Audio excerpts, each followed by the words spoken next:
Georgia, it's a great honour to be here today to address you. June is traditionally the month in which Republicans of all shades renew their commitment to Irish republicanism. They look back at the year gone by and set out their intentions for the year to come. We do this by making pilgrimage to the grave of Theobald Wolfe Tone in Bodenstown. Today we stand at the statue of Republican soldier Sean Russell as it again comes under attack. Sean Russell, Canaran Ogan Ahern, was born and lived his entire life on the North Strand. His home was above where Paddy Power's Bookies now stands. Russell, along with many others from this area, joined the Irish Volunteers in 1913. He took part in the Easter Rising as an officer in Dublin Brigade's 2nd Battalion under the command of Tomás McDonagh. Following the Rising, he was interned in Frongoch internment camp in Wales and Rutherford Prison in England. During the First Defence of the Republic, also known as the War of Independence, Russell was a member of the IRA's GHQ staff and became Director of Munitions in 1920. During the counter-revolution, he held on to that position and continued in the defence of the Republic. He was jailed in 1925, this time in Mountjoy, from where he escaped in November of 25. Sean Russell rejected any attempts to divide this country and to defeat the Irish Republic of 1916. He was considered to be one of the more militant members of the army leadership at the time. In 1926, on the instructions of Lamass, Russell, along with Jerry Boland, were sent to the Soviet Union to try and secure weapons. On his return, he was appointed as Quartermaster General of the Army, a position he held until 1936. During the period from 1929 to 1931, he also went around the country, acting effectively as a Director of Organisation in a bid to regroup and rebuild the army after the defection of De Valera and others who formed up as Fianna Fáil. In 1932, he visited the US, while in 1933, he organised for IRA intervention in Belfast during the 6 County Rail strike. Following the Republican Congress split in 1934, he chaired the court-martials of Price and O'Donnell. In 1936, as Quartermaster General of the Army, Russell again travelled to the United States. His main contact in the US was J.J. McGarity. McGarity, who was originally from Tyrone, was an influential figure in the US. Russell had first met McGarity when McGarity was on holiday in Ireland. He had been suspended from his seat in the New York Stock Exchange. Russell sought him out in the States as he was developing the S plan. McGarity had contacts with a German expert who had perfected a balloon incendiary bomb, and Russell was interested in this technology. Some of you will know that J.J. McGarity is the nom de plume of the Director of Publicity of the official IRA. While in the States, Russell was accused by the IRA leadership of misappropriating funds and was court-martialed and suspended. He had also embarked on his American tour without Army Council permission. In April of 1938, an IRA GAC was held. Russell and his supporters secured enough support to get a majority on the Army Executive and to have him reinstated in the organisation and then elected to the Army Council and appointed Chief of Staff. After becoming Chief of Staff, he put in motion plans for a bombing campaign in England. He forged further links with the US and Germany. And during the summer of 1938, he ensured that IRA trading classes and explosives were held right around the country. Russell wanted to bring the war to England by launching a series of attacks against stores and businesses using incendiary bombs. The sabotage, or S plan, was also known as the England Campaign. He was adamant that civilian casualties would be avoided. He also wanted to ensure that any military actions were avoided in the Free State, as he knew that De Valera would bring a bigger clampdown on the army, which he did in any event. Prior to Russell's S plan, Tom Barry had devised a plan to launch singular attacks into the north, initially to attack Omagh Barracks. This plan was subsequently leaked and then abandoned. In January 1939, the army leadership, as the legitimate government of the Irish Republic, declared war on the United Kingdom. The sabotage campaign commenced some days later with bombing attacks in a number of British cities. This campaign led to the executions in Winston Green Prison of Peter Barnes and James McCormick. In 1939, to promote the S-Plan and to show that the army was still very much in existence, he travelled to the United States. The aim of his journey was to show the flag and place himself in the public mind as the leader of militant Irish nationalism. He made several public addresses. He was trailed around the country by the FBI at the request of Scotland Yard. He was detained by US immigration services at the Detroit border as George VI was about to visit and charged with illegal fundraising. J.J. McGarity arranged for him to skip bail and make his way to Italy on a steamer, from where he got to Berlin to be brought home. Russell arrived in Berlin in May 1940. In July 1940, Frank Ryan, an IRA man who had fought on the Republican side in the Spanish Civil War and was captured by Franco's forces, was handed over to German intelligence and taken to Germany, arriving in Berlin in August. Both Russell and Ryan departed from Germany on the 8th of August aboard a German U-boat, U-65, in an operation called Operation Dove. Russell became ill during the journey and complained of stomach pains. The crew of U-65 did not include a doctor, and Russell died on the 14th of August 1940, 100 miles out from Galway. He was buried at sea and the mission aborted. Following the return of the submarine to Germany, an inquiry was set up into Russell's death. It included the interrogation of the crew and of Frank Ryan. The conclusion was that Russell had suffered a burst gastric ulcer and without medical attention he had died. Russell's brother Patrick confirmed after the war that Russell had suffered from pre-existing stomach problems. This statue behind me was unveiled in 1951 by the National Graves Association. Their mission is to restore where necessary and maintain fittingly the graves and memorials of our patriot dead of every generation. A parade of over 1,000 Republican activists assembled in Parnell Square and marched to this spot, where they were joined by many thousands more. I'm proud to say that my late mother and her sister marched with Cumann and Mahon and Clan na Gael, while our brothers marched with the Dublin Brigade or Fina.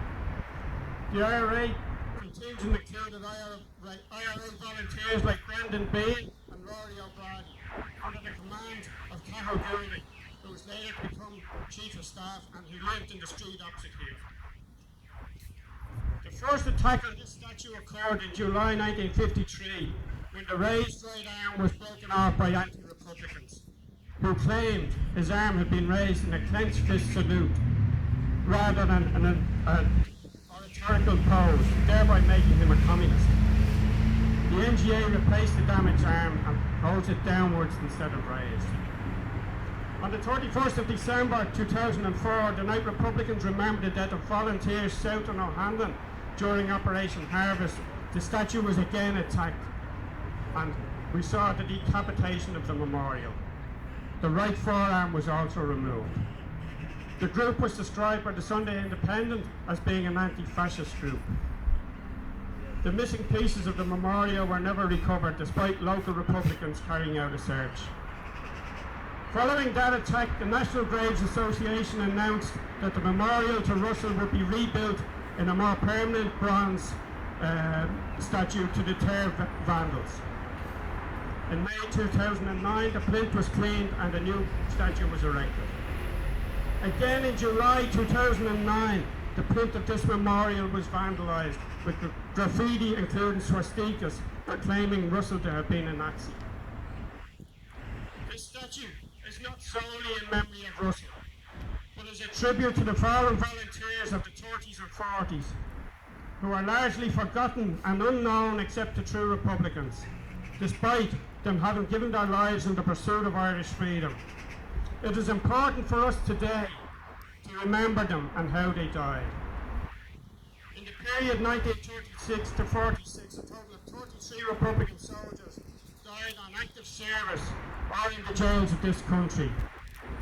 It is important to recall, especially at the current time, how many of them died on hunger strike or by execution while Fianna Fáil were in power under De Valera. Tony Darcy, Sean McNally, and Sean McCaughey all died on hunger strike.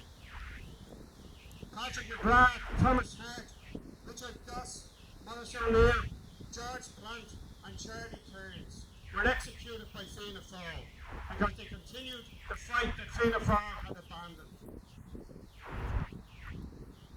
As Republicans, we strongly dispute that Sean Russell was a Nazi, or in fact concerned with the affairs of any other nation. He followed the position of Tone and Pearce. His sole interest was the freedom of the Irish people. He spent his whole life in that pursuit and died on active service trying to achieve it. Russell took his inspiration from Wolfe Tone, who in 1791, having been influenced by the French Revolution, set up the United Irishmen. On Tone's last visit to Belfast on Cave Hill, he, along with Henry J. McCracken and others, made a vow never to desist in their efforts until we had subverted the authority of England over our country and asserted our independence. In the First World War, Irish Republicans sought German military aid. The small amount of aid rendered does not mean that the IRB supported German imperialism or a German monarchy. Pádraig Pearse at his court-martial stated, "Germany is no more to me than England is. I asked and accepted German aid in the shape of arms and an expeditionary force. We neither asked for nor accepted German gold, nor had any traffic with Germany except what I state. My aim was to win Irish freedom." It was in this tradition that Republicans saw themselves acting when they sought military aid from foreign powers in later years. When Tom Barry was arrested by De Valera's Bry Harriers in 1935, he stated that the IRA's role was to compel British forces to leave Ireland, to overturn the two Dominion parliaments, to stop the exploitation of people by foreign interests, to finally break the connection with England, and to restore to the people the unfettered control of their own destinies and resources while promoting their cultural independence. These were the beliefs that Sean Russell adhered to. In recent times, Russell has been called a Nazi, solely because he died on a German U-boat. He was in the company of Frank Ryan. Are we to say that Ryan, who led the Connolly column against Franco in Spain, was a closet Nazi? Are we to say that Pearse was a Nazi, or that Tone supported French imperialism? The idea that my enemy's enemy is my friend is as old as war itself. The United Irishmen, the Fenians, the IRB, and every Republican organisation since has held that position. We commemorate Sean Russell as an Irish patriot. Others condemn him as a Nazi, collaborator or communist. Some of them have accused him of being politically naive. Russell himself told the Germans, "I am not a Nazi. I'm not even pro-German. I'm an Irishman fighting for the independence of Ireland, and that if it suits Germany to give us help to achieve independence, I am willing to accept it. But no more, and there must be no strings attached." None of us can claim to speak for the dead. We don't know what was in the depth of Sean Russell's thinking down the years, but we can judge his thoughts by his actions. He was never far from Pearse's own position, who said, "As a patriot preferring death to slavery, I know no other way. There are things worse than bloodshed, and slavery is one of them. We are not and will not be slaves." Russell was a traditional physical force Republican. He regarded himself as a soldier and not a politician. If Russell is to be criticised, it should be for the fact that when he went to the US in 1939, he left the treacherous Stephen Hayes as Chief of Staff while he was away. Recently, Taoiseach Leo Varadkar, in response to the BLM movement, suggested that the statue of Russell may need to be removed because of his collaboration with the Nazis. I doubt that Varadkar had ever heard of Russell before he spin doctors wrote his speech. However, this was not just some throwaway remark. It fits into a clear objective of rewriting the history of this country. His party, Fine Gael, the Blue Shirts, hate Republicans of any generation because we could not be bought and we would not accept the partition of this island. Fine Gael is a party who see no difference in those who fought to establish the Irish Republic and those of the British forces who fought to deny that republic. Fine Gael had the names of British murderers inscribed on the commemorative wall in Glasnevin Cemetery, better known as the Wall of Shame. If any monuments are to be removed, that's where we should start. This is the same Blue Shirt party who brought proposals to Dublin City Council to desecrate the graves of our Fenian dead at the Croppy Acre and to build a playground on that hallowed ground. Thankfully, this has been thwarted for the moment due to the efforts of Councillors Kieran Perry and Christy Burke, who are both here today. That same Fine Gael Blue Shirts who earlier this year wanted to commemorate the butchers of the Black and Tans. Others, including some describing themselves as Republicans, sought the removal of the statue to John Mitchell in Newry. That statue is in remembrance of the work he'd done in Ireland with the Young Irelanders, and for which he was transported by the British to Van Diemen's Land. The fact that he ended up in America fighting for the Confederates is irrelevant. He should not have been in either Australia or America if he had not sought the freedom of his own people in Ireland. We have to put Taoiseach Varadkar's intention in the context of where we are at. In this decade of centenaries, they have come this far without any real conflict. The real trouble comes in 2022 with the centenary of the counter-revolution. We know that Varadkar knows little of Irish history, nor does he care. His difficulty will be, how does he explain that his Fine Gael party executed 77 Republican soldiers during the counter-revolution, most at a few hours' notice? How will he justify Fine Gael's actions on the 8th of December 1922, when in a vicious act of vindictiveness for the assassination of Frank Hales, they took 4 men, Rory O'Connor, Liam Mellows, Dick Barrett and Joe McKelvey, one representing each province, from their cells in Mountjoy prison and executed them at dawn? How will he explain that Fine Gael took captured Republican soldiers out to a field and tied them to landmines before blowing them to pieces in Ballyseedy? This is the debate we are currently involved in. And as Republicans, it is our duty to carry the flame carried so valiantly by those who have gone before us. It is up to us to ensure that our lives were not in vain and that our legacy remains true. We must ensure that this statue remains where it is, in the area beloved by Sean Russell, where he was born and reared. The establishment want to control the narrative. They want to rewrite history, to remove the reality of how this state was formed out of the defeat of the Irish Republic. They want to remove all remnants of republicanism, starting with this statue.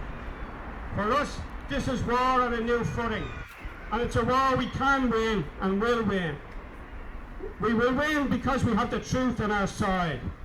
As Republicans, our sole objective is the same as Tone's, Pearce's and Sean Russell's, and put so simply by Tone, to break the connection with England. Bear Bua agus an football to do.